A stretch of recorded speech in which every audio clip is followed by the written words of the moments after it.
Mouvement de l'air plus ou moins fort. Le vent qui souffle latéralement peut faire dévier la voiture de sa trajectoire.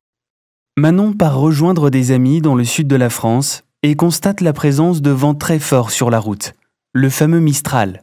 Le vent qui souffle latéralement peut faire dévier la voiture de sa trajectoire et l'entraîner soit à droite, soit à gauche de sa position.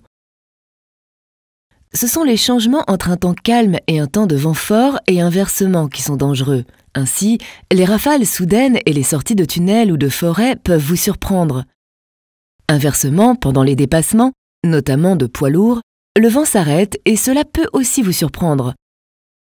Pour avertir du vent, des panneaux sont placés à des endroits où il y a souvent du vent latéral. Vous pouvez également trouver des manches à air qui vous indiquent la force et la direction du vent.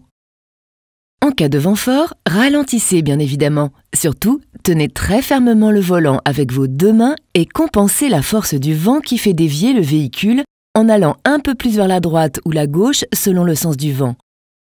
Préparez-vous au changement de climat entre les zones abritées et les zones où il y a du vent et soyez attentifs aux écarts des autres véhicules sur la chaussée. Manon décide de doubler un poids lourd qui circule devant elle. Elle commence le dépassement et sent la force du vent qui s'arrête quand elle se trouve à son niveau.